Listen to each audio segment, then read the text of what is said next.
We gather to acknowledge the abundance of emotion and movement in the climate of life at this time, beloved Creator. It is the kind of activity that moves people in waves of action. The influencers of such heightened activity are a question, although we know the energies spring from a greater, more cosmic evolution. For it is time. It is time for great correction. And it is time to fulfill the contract we signed up for when we were given this lifetime. What is happening now and what we are doing is part of our contract with our Creator who graced us with this life. It is our free will contract. The powers attempting to control and manipulate us may be feeling success as angry criticisms and protests increase and fill the streets and airwaves. We are here to fulfill what we came here to do, to choose and demand to be heard over the clamor. We are here to utilize the tools and talents we were gifted in order to cut through the deceptions and lies, the racket and lack of curiosity or knowing of the boisterous bandwagoning masses. The predominating issues are seemingly countless, and each one is weighty. Until people can acknowledge what forces are compelling them in their minds to believe what they believe, our task is to stay true to what we have learned and know to be true. Our message from our Maker is the message we are contracted to uphold. We choose to not contract with the devil or the darkness that riles our emotions, messes with our hormones, plays with our minds, claims to provide what we need, yet provides nothing that is life-sustaining nor enriching to our spirits.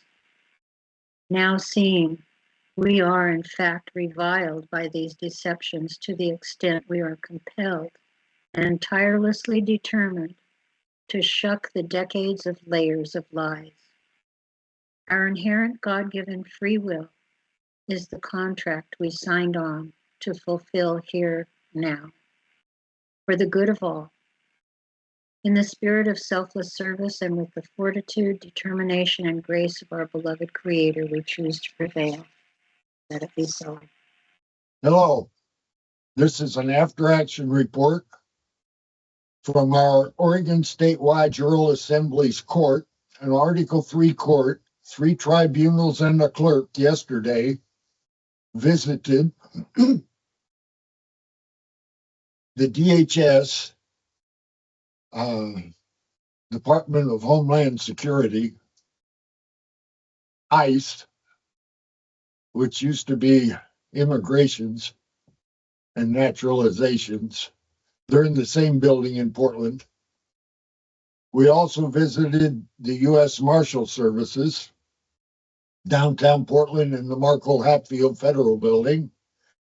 And we drove out to the basin and visited with the Marine Corps. Met a very nice staff sergeant there, took our paperwork, treated us politely. He was curious, how did you get past this to here? I don't know, Cynthia just drove through and here we are. Nice man. Thank you, Marine Corps.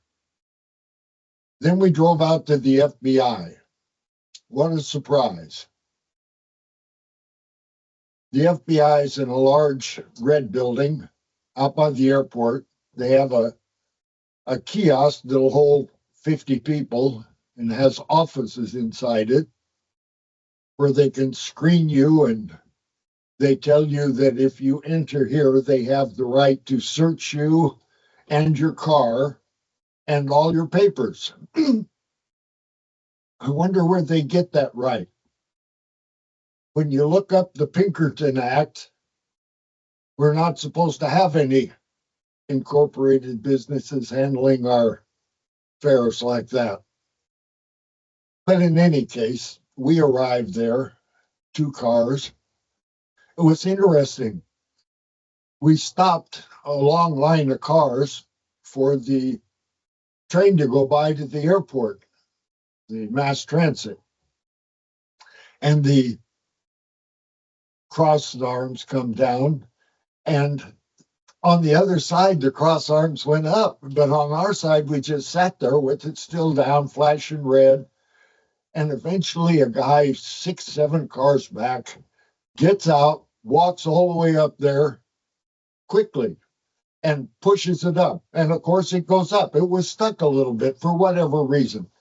It goes up, and we all get to go through. Of course, that makes us late getting to the FBI. And getting late to the FBI, and then they act like, can you say butt heads? Is that proper to say?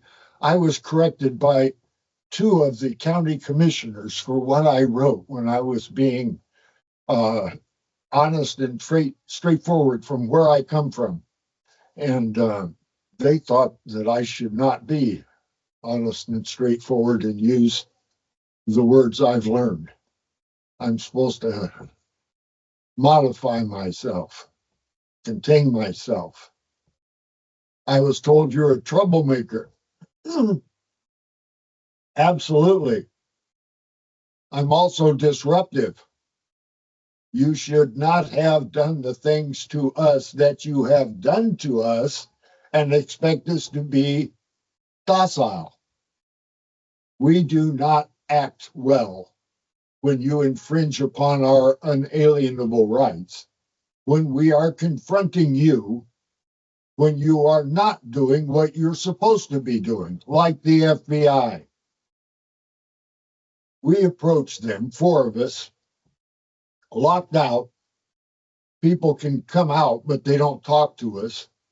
There's 3 guys overlooking at a Tesla pickup that had come out of the enclosure, and they ignored us and we ignored them when we went over and knocked on the door and spoke into holes in glass that you can't see through. And magically from somewhere, somebody answers us and said, yeah, what do you want? And it was explained to them. Who we were. We are a civilian common law court of record. Article 3, Amendment 7 on Oregon. And you say things like that to people at the FBI who are supposed to be attorneys and CPAs, knowledgeable people. And they say, huh? And somebody in the background says, they sound like sovereign citizens or something to that effect in a sarcastic tone. And we didn't address that. Probably should have. We know they're listening to everything we say, so we say what we're wanting them to hear, of course. But the FBI at the Portland location are rude and inconsiderate. For an example, and I'll use the same example for the Lane County Sheriff's Department. At the Lane County Sheriff's Department, they have a large sign as you walk up to the building saying they do not have public access restrooms.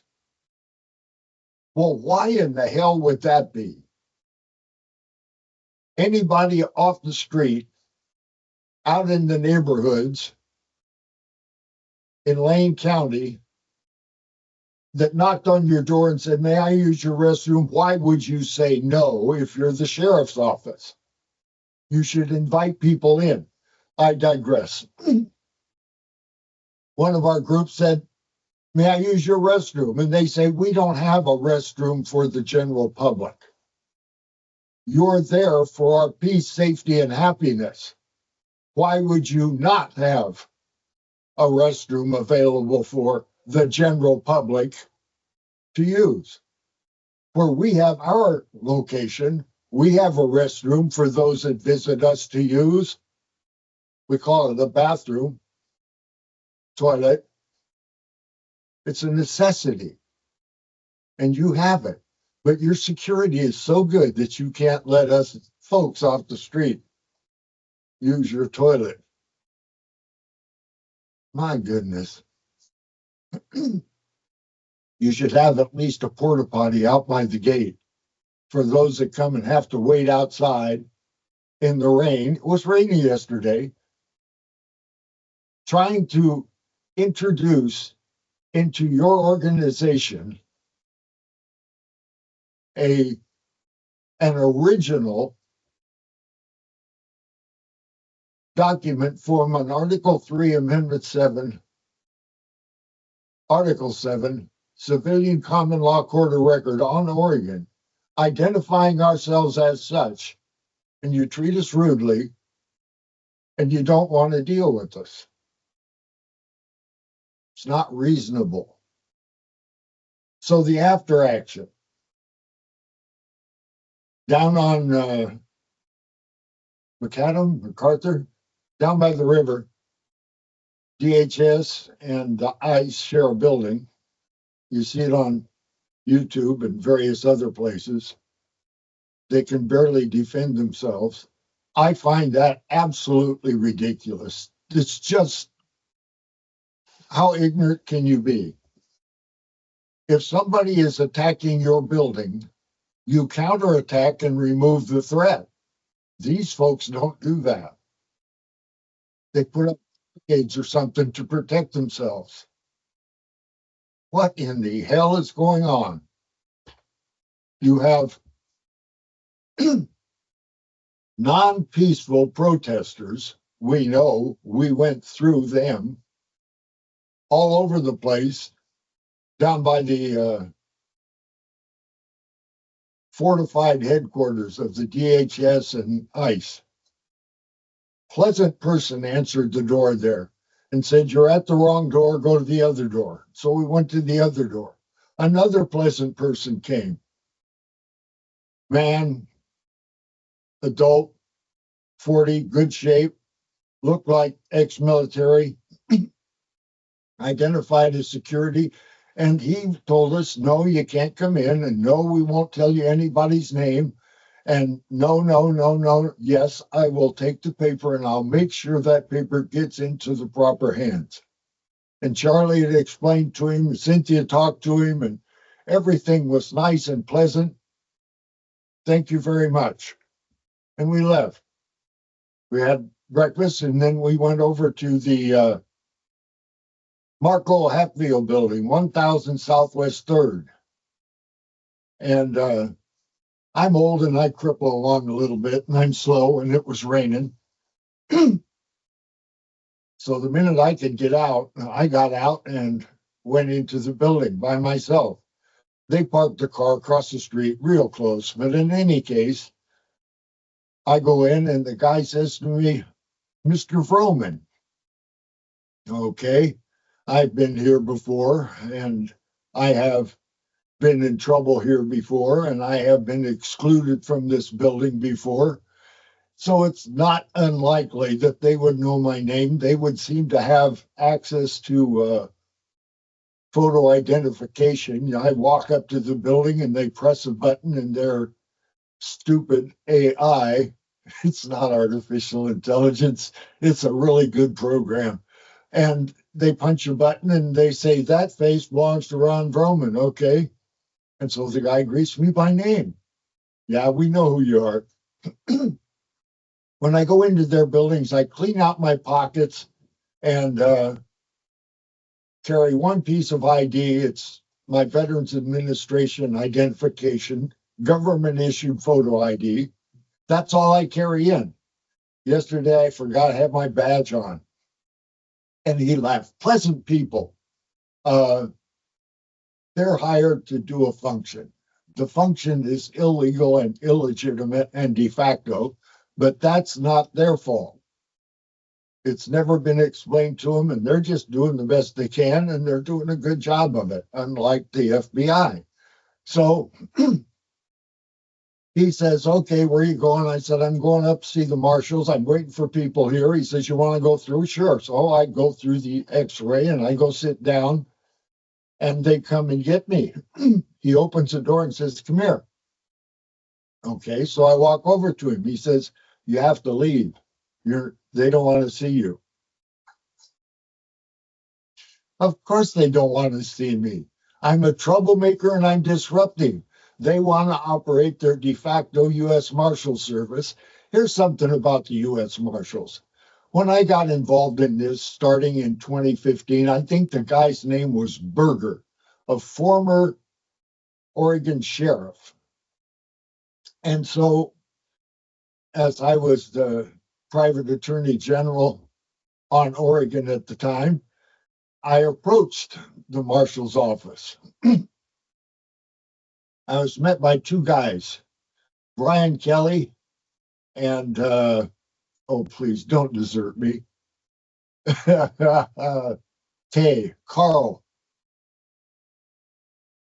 Carl's last name is a K also, and it won't come. But anyhow, they met me, escorted me all through the building to various different offices. Pleasant firm. They would like to be dictatorial, but if you know that they don't have any authority to be dictatorial, they stop. But he who can be deceived, let him. They will deceive you. So Berger could not provide his bona fides, those documents that are required to be the U.S. Marshal on Oregon, former sheriff. He could not provide the paperwork required by his job to be in his job. I'm not the only one that tried to get it. I know several people. And the one after that couldn't do it. And the one that's there now can't do it. We know because we went down there and served them with paper. We were excluded from the building. We met with their new second in command, Jacob. So we've had a long history with the U.S. Marshals. The last 3 or 4, I lose count. And yesterday I found out Jacob is no longer there, and they have a new person. And these telephones that I can't use, Cynthia goes doo-doo, and here she's got, I mean, incredible information from all of these different websites, identifying everybody. And the pleasant man, bald-headed guy, 8 years in the Navy as a corpsman, volunteered to go with the Marine Corps. That takes a special kind of crazy. It really does. To want to be a medic, a corpsman, and have that feeling of compassion and wanting to help people, and then wanting to help the very epitome of warrior in our society, a Marine, and with a bag of first aid equipment, go to battle with them. Yeah, special kind of crazy. So he was pleasant and he was nice and he did his best. And eventually, Charlie and Cynthia mostly, convinced him, against his better judgment, that they were authorized to go up to the U.S. Marshals and serve our paper. Our paper is an introduction, a formal, documented, with a cause number, introduction of who we are, what we're doing, how long we've been doing it, and how you can find us. Nothing offensive in that, other than we know you're working for a bogus government, the United States of Washington, District of Columbia, Inc., and you may not be aware of it, but we know, and we look you right in the eye in your building and tell you so. So the ladies went up and served their paper, and they came back down. And we have done this all over Oregon with our sheriffs and various other courts. We're not reticent at all about sharing with the governance that should not be, the oligarch out of Salem. we're not reticent about confronting them at all. And they fold. People fold and they fold. But if you don't fold, they can't stand. And that's a position that we're looking for on Oregon. We're looking for men and women who are not so pragmatic. Military people are pragmatic. They have to be. They have to be conditioned to that. The sergeant major is going to do what the colonel tells him to do because he knows it's inculcated in him, if he's a sergeant major, that if his colonel, and bless him that he respects his colonel and his colonel deserves the respect, but if the sergeant major says do it, you can bet your sweet that the Marines are going to do it. They already know that that's what needs to be done. They'll question it later if need be. Smedley, anybody? So we go out to the Marine Corps and we serve them also, because in our education of ourselves and those around us, we know 1775 we got the Marine Corps. We got the Marine Corps before we ever got the unanimous declaration of the 13 United States of America's publication, 1776, and then the United States of America's Articles of Confederation and Perpetual Union, 1777. Took to 81 before they could get 13 states to ratify it. But they were doing it on horseback then. Miracle they got it done, I think. In any case, the Marine Corps accepted our paperwork. Well done. How'd you get in? Well, but anyhow, I went through that a bit. So we did all of that yesterday, and the only one to fail miserably was the FBI. That shouldn't be. That shouldn't be happening at all on Oregon in the Portland area right now. You should be on your best behavior, and you're not.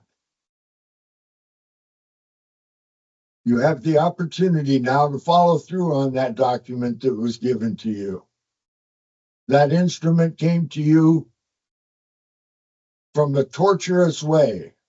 It was difficult to get all that together. It took us 8 years now. And we stand down from nobody. And that reminds me, the two fellas I was talking about that were standing by the Tesla truck, they were walking in, and we'd been there for a half an hour now. And I said, are you guys going in there? Yeah, we are. Would you do me a favor and find somebody in there that will come out and talk to us? And the security guard, female, she came up on the other side of the fence and confronted me and says, I can't talk to these guys. Who in the hell are you to stand on the other side of a fence from a man who is juris summa imperii and knows his unalienable rights and say you can't do that? I cannot speak. I say, you're going to negate the First Amendment from the other side of the fence because you have some kind of authority. Wrong. I hope that the FBI gets this. I put it in writing in a short email last night and sent it out to about 40 of my nearest and dearest opposition from the de facto incorporated color of law governance. You folks need to understand you're there for our peace, safety, and happiness. Read Article 1, Section 1. You're on Oregon. Be on your best behavior. This is not Washington District of Columbia, forts, ports, or military operations, admiralties, needful buildings. This is Oregon. You're here with permission. In fact, I'd like to see the permission from the 3 counties involved, sheriffs, that you have permission to come on his county or her county, as the case may be. I don't believe you have it. You folks never have the proper paper. Too pragmatic. We're not pragmatic. We're here with a purpose. Returning Oregon to a constitutional Republican form of government. And we took a step yesterday. And the DHS stood up. And I stood up. And the Marine Corps stood up. And the U.S. Marshals eventually stood up. And the security from whomever that protects the 1000 Southwest 3rd building, the Marco Hatfield. That's another story. They all did well except the FBI, and it failed. Anthony Devine. We are our sheriffs. Our Article 3, Amendment 7, Civilian Court of Law, Court of Record has made numerous visits and relentless communications to our county sheriffs on Oregon. Why? Because our sheriffs are our first protection against governance overreach. It is our county sheriffs that should be there to assist seniors to prevent their eviction from their home and all they possess. It should be our county sheriffs who protect and defend the people from a corrupt court system. Rather than ticketing them or supporting the illegitimate amended Article 7 courts, our sheriffs seem to be avoiding any engagement with us. The people reaching out for a conversation about their refusal to see us. Contact requests are met with cricket sounds. We are our sheriffs. It is significant that they take a proper oath to the Constitution circa 1859 with its original jurisdiction, that is, to the people rather than to a corporation, to our Creator that is with God included. Such a declaration and oath is needed for there to be remedy in our system of governance. Let's get this ball rolling. It just takes one of you to make it different, to get it started, to assist in awakening your colleagues in sheriffdom. Let it be so. I yield. They do not want to let go of this. They do not intend on losing here. And we do not intend giving it back to them. And then the bullets started flying, and then he jumps out of the car, and he's got both his hands up. And he got out of the car, and he had his hands in the air. He's like, just shoot me then. This is what you want, to shoot me. And they did. They shot him dead. With his hands in the air, and I saw it. I swear to God. He was just walking with his hands in the air. And they shot him. And they shot him dead, and then after he was down on the ground, they shot him 3 more times.